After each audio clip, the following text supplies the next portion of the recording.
మిర్చి రైతులను అన్ని విధాలా ఆదుకుంటామని ముఖ్యమంత్రి చంద్రబాబు అన్నారు. ఢిల్లీలో మాట్లాడిన ఆయన మిర్చి రైతుల సమస్యలను కేంద్రం దృష్టికి తీసుకెళ్లామని చెప్పారు. ఇదే విషయంపై కేంద్ర మంత్రిని కలిశామని, రైతులను ఏ విధంగా ఆదుకోవాలనే విషయంపై చర్చించామని తెలిపారు. రైతులకు అన్ని విధాలా అండగా ఉంటాం, రైతులు నష్టపోకుండా ఏం చేయాలో అవన్నీ చేస్తామని ముఖ్యమంత్రి చంద్రబాబు హామీ ఇచ్చారు. గతంలో ఎప్పుడూ లేనంతగా ఈ ఏడాది అనూహ్యంగా మిర్చి రేట్లు పడిపోయాయని సీఎం చంద్రబాబు అన్నారు. ఢిల్లీలో చంద్రబాబు మీడియాతో మాట్లాడారు. ఢిల్లీలో కేంద్ర వ్యవసాయ శాఖ మంత్రి కార్యాలయంలో కేంద్ర మంత్రి శివరాజ్ సింగ్ చౌహాన్తో వీడియో కాన్ఫరెన్స్ ద్వారా చర్చించిన సీఎం మిర్చి ఎగుమతులు ప్రోత్సహించి రైతులను ఆదుకోవాలని కోరారు. ఈ ఏడాది విదేశాల్లో డిమాండ్ తగ్గడం వల్ల మిర్చి రైతులు భారీగా నష్టపోయే పరిస్థితి వచ్చిందని అన్నారు. మిర్చి రైతులను ఆదుకోవాలని, రైతులకు మేలు చేయాల్సిన అవసరం ఉందని చంద్రబాబు తెలియజేశారు.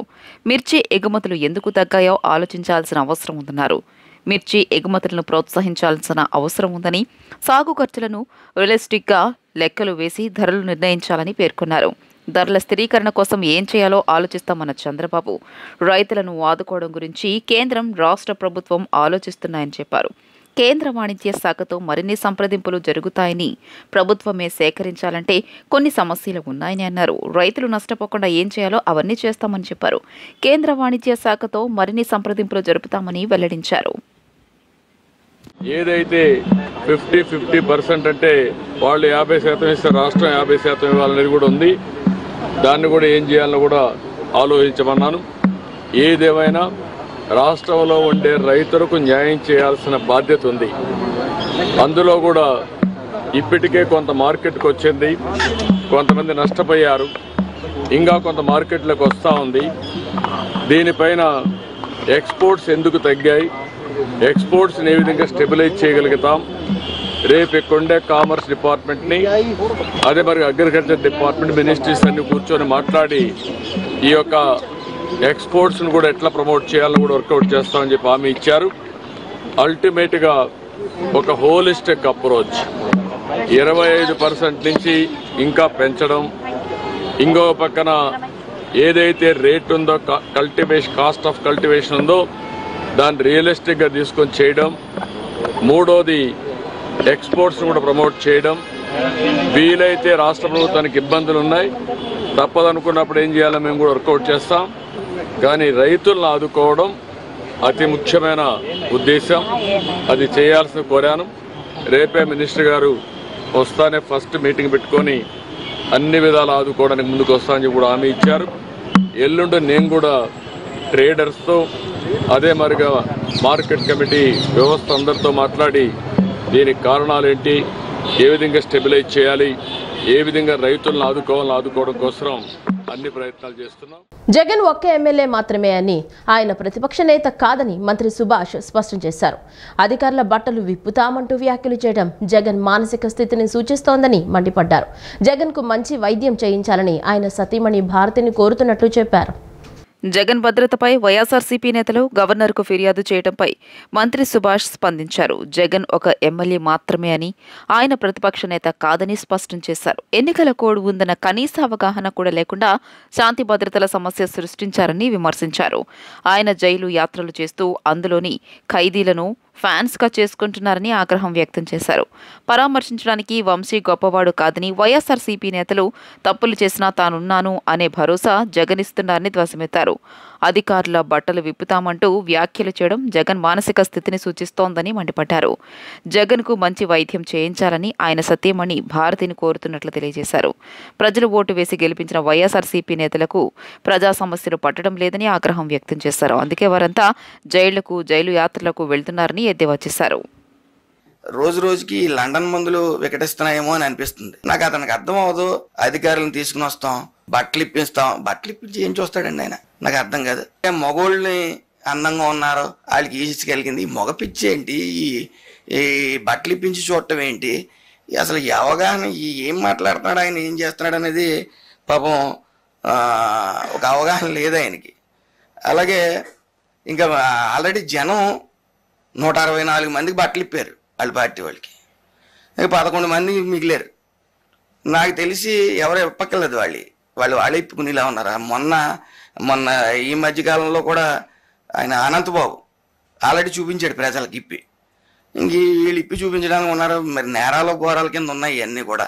ఈయన మానసిక స్థితి లండన్ మందులు వికటించేయేమో అని అనుకుంటున్నాను. ఇదంతా కూడా ఆయన ఇంకా నేను ఈ ప్రతిపక్ష నేత అని అనుకుంటున్నాడు. ఇంకా ఆ చుట్టూ భజన బ్యాచ్ ఒకటి తయారైంది, సీఎం అని. ఇంకా అతను సీఎం హోదాలో ఉన్నాడు అనుకుంటున్నాడు, భద్రత కోరుకుంటా ఉన్నాడు. జగన్ కు ఏం భద్రత తగ్గిందని వైసీపీ నేతలు గవర్నర్ను కలిశారని మంత్రి గొట్టిపాటి రవికుమార్ ప్రశ్నించారు.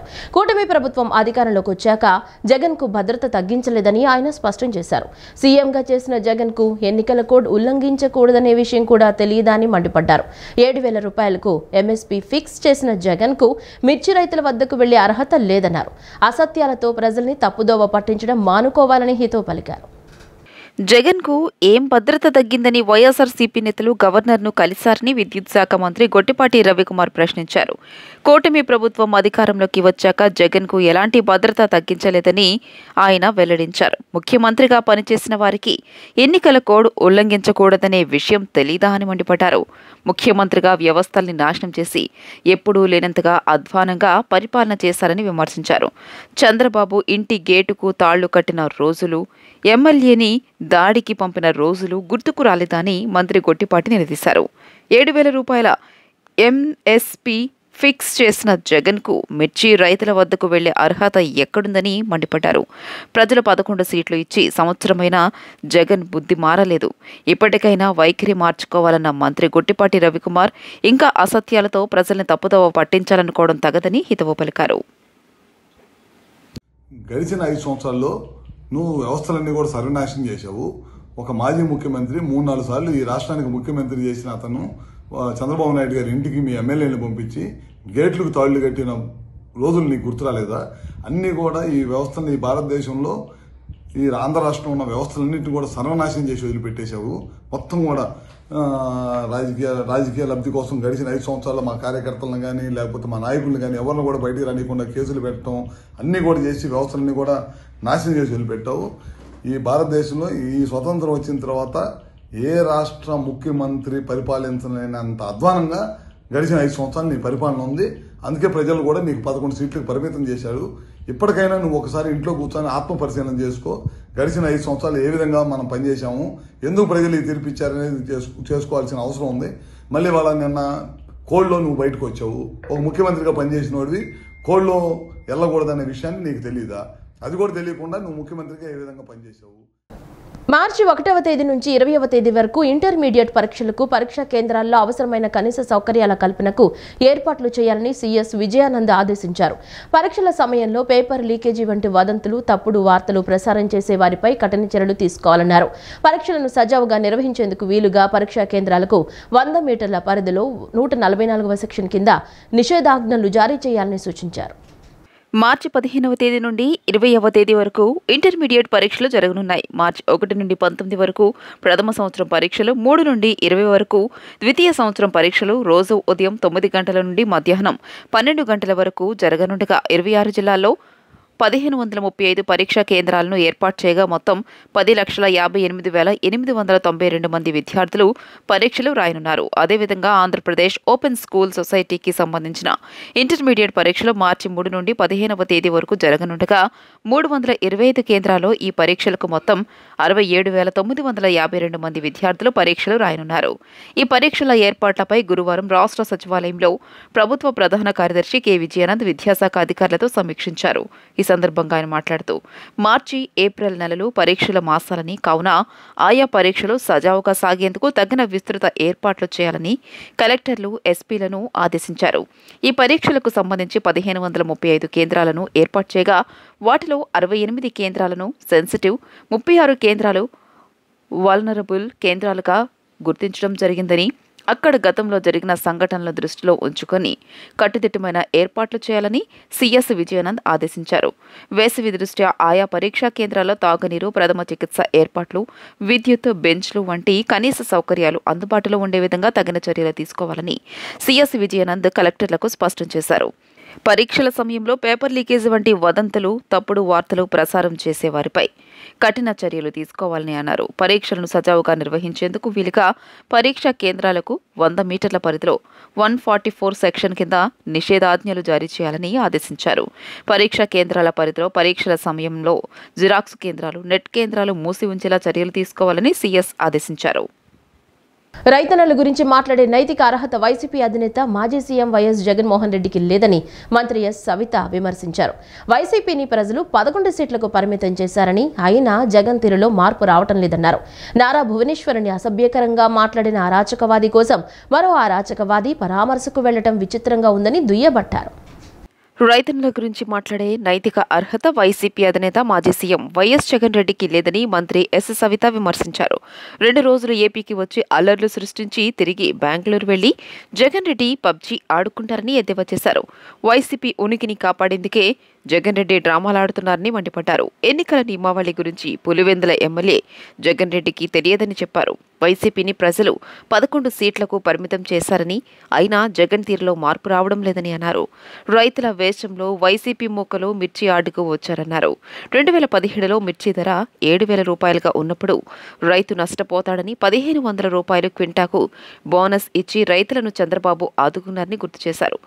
జగన్ రెడ్డి పెట్టిపోయిన 1,680 కోట్ల రూపాయల ధాన్యం బకాయిలను తాము విడుదల చేశామని తెలియజేశారు.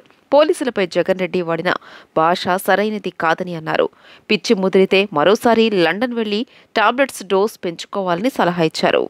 నారా భువనేశ్వరిని అసభ్యకరంగా మాట్లాడిన అరాచకవాది కోసం మరో అరాచకవాది పరామర్శకు వెళ్లడం విచిత్రంగా ఉందని విమర్శలు చేశారు. అన్ని వ్యవస్థలను, శాంతి భద్రతలను నాశనం చేసిన జగన్ రెడ్డికి ఈ మంచి ప్రభుత్వం గురించి మాట్లాడే అర్హత లేదని అన్నారు.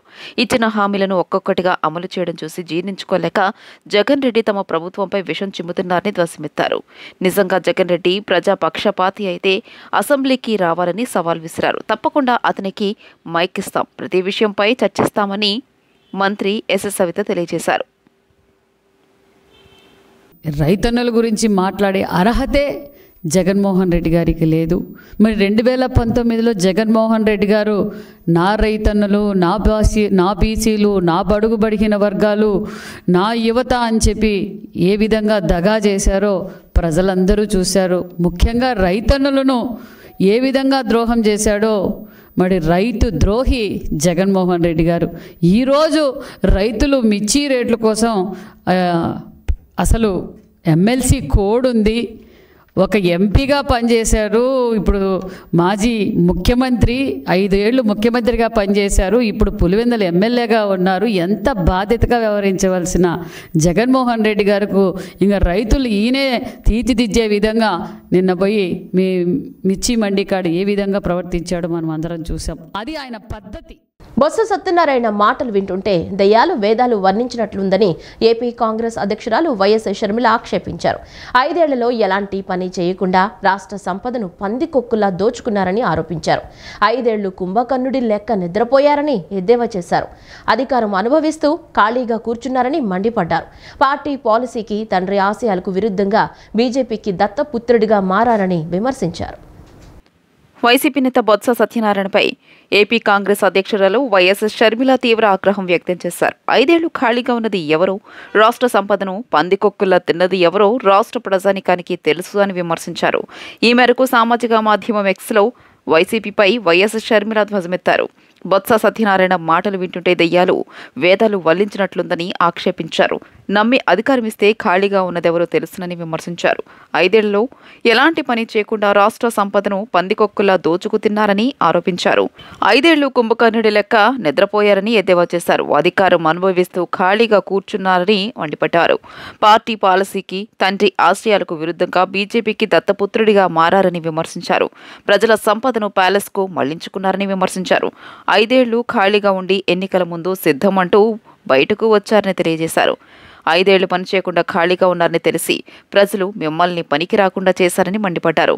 151 సీట్ల నుంచి వైసీపీని 11 సీట్లకు ప్రజలు పరిమితం చేశారని, అయినా కూడా మీ వైఖరిలో మార్పు రావడం లేదని విమర్శించారు. చివరకు ప్రతిపక్ష హోదా లేకుండా ప్రజలు బుద్ధి చెప్పారని అన్నారు.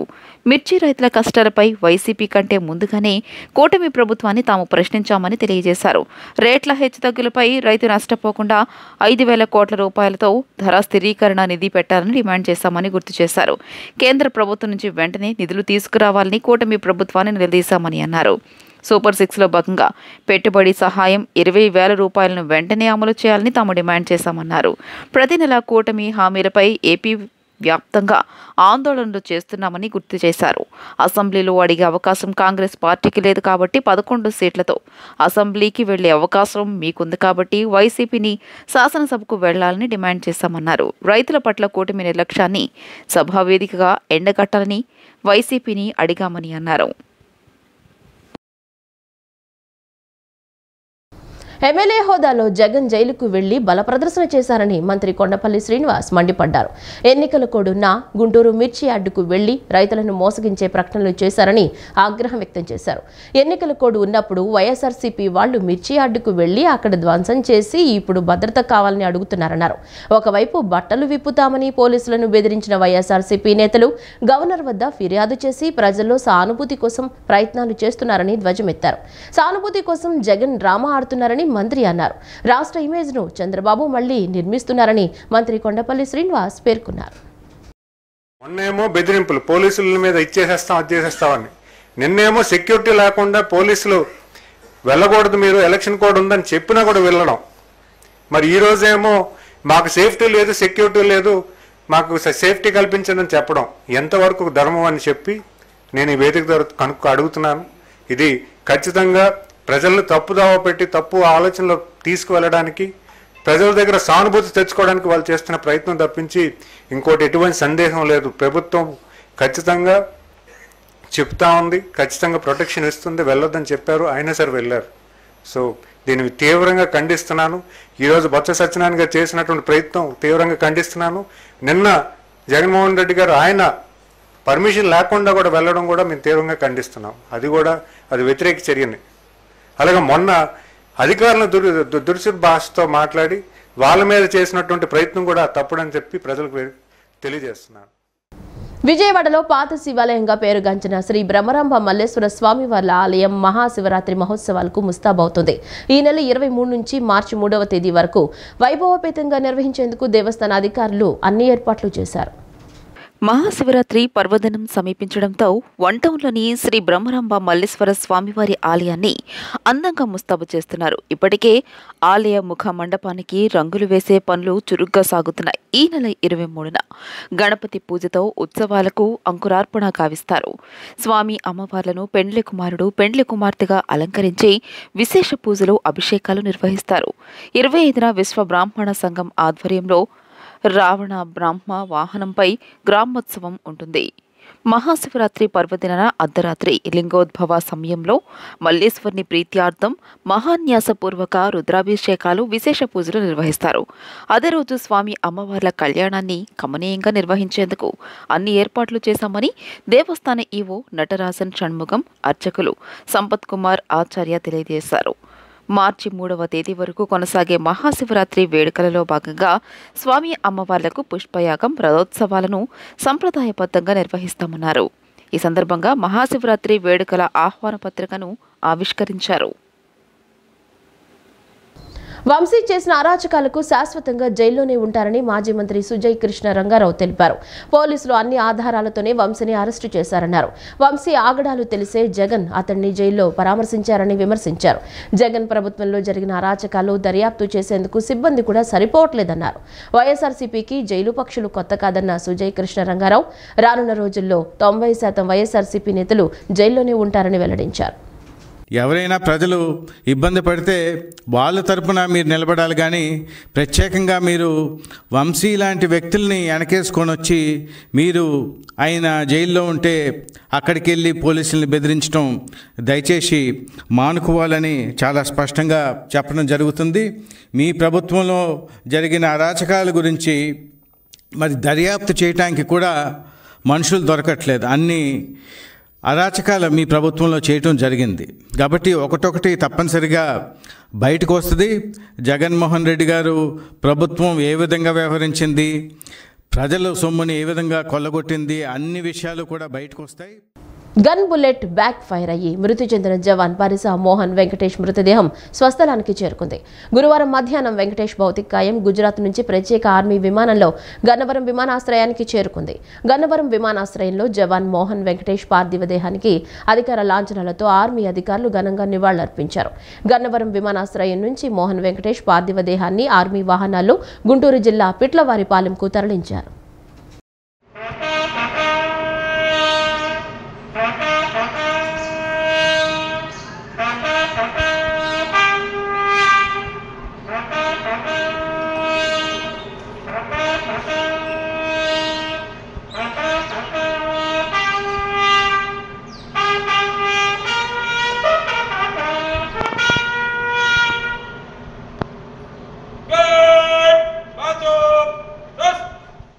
పాతబస్తీ శ్రీ బ్రహ్మరాంబ మల్లేశ్వర స్వామి వార్ల దేవస్థానం ఆవరణలో ఉన్న స్వామి సన్నిధిలో శివదీక్షాపరులు అధిక సంఖ్యలో ఇరుముళ్లు కట్టించుకున్నారు.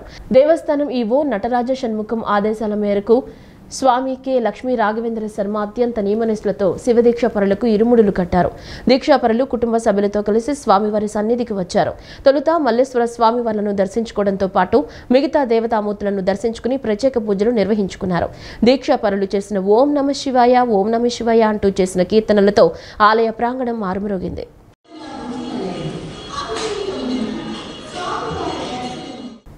ఈ నెల 27వ తేదీన జరగనున్న పట్టభద్రుల ఎమ్మెల్సీ ఎన్నికల్లో అత్యధిక ఓట్ల మెజారిటీతో గెలిపించారని కృష్ణా గుంటూరు జిల్లాల ఇండిపెండెంట్ ఎమ్మెల్సీ అభ్యర్థి అరిగటి శివరామప్రసాద్ రాజా కోరారు. సీరియల్ నెంబర్ 5 వద్ద 1 వేసి గెలిపించారని పట్టభద్రులకు విజ్ఞప్తి చేశారు. బెజవాడ బార్ అసోసియేషన్ ప్రధాన కార్యదర్శిగా పనిచేస్తున్నానని, గతంలో విద్యార్థి నాయకుడిగా విద్యార్థుల సమస్యల పట్ల ఆంధ్ర యూనివర్సిటీలో పలు పోరాటాలు చేసి విజయం సాధించారని గుర్తు చేశారు. హనుమాన్ జంక్షన్లో ఉచిత న్యాయ సలహా కేంద్రం పెట్టి ప్రజలకు సేవ చేస్తున్నానని, గత 20 సంవత్సరాల నుంచి అన్ని ప్రాంతాల్లో పేద ప్రజలకు ఉచిత సేవ చేస్తున్నట్లు తెలిపారు. మన ప్రొఫెషనల్ అందరూ కూడా ఒక రక్షణ చట్టం కావాలి. మన రక్షణ చట్టం ఎప్పుడైతే ఉంటుందో మన యొక్క భావస్వేచ్ఛ అనేది చక్కగా వస్తుంది, సమాజానికి ఉపయోగపడుతుందని చెప్పి నేను విశ్వసిస్తున్నాను. మిత్రులారా ఆలోచించండి, రేపు జరగబో ఎన్నికల్లో నా సీరియల్ నెంబర్ 5 పై 1 అనే అంకెను వేసి నాకు అఖండ మెజార్టీని చేకూర్చవలసిందిగా కోరుచున్నాను. అదేవిధంగా ఇంకో విషయం కూడా చెప్పదలుచుకున్నాను. ఈరోజు మరి ఉద్యోగులకి ఎరియర్స్ విషయంలో ఎటువంటి దారి లేదు. గతంలో ఉన్నటువంటి ఎమ్మెల్సీ అభ్యర్థులు కూడా ఎప్పుడు కూడా ఏరియర్స్పై ఏ యొక్క శాసన మండలి మీటింగ్లో కూడా ఎక్కడ కూడా మాట్లాడలేదు. మిత్రులారా ఆలోచించండి, ఒక మంచి నాయకత్వాన్ని బలపరచండి. మీ వాయిస్ నా వాయిస్గా శాసన మండలిలో మాట్లాడతాను, మీ అందరికీ మంచి చేస్తాను. ఈ వార్తలు ఇంతటితో సమాప్తం. నమస్కారం.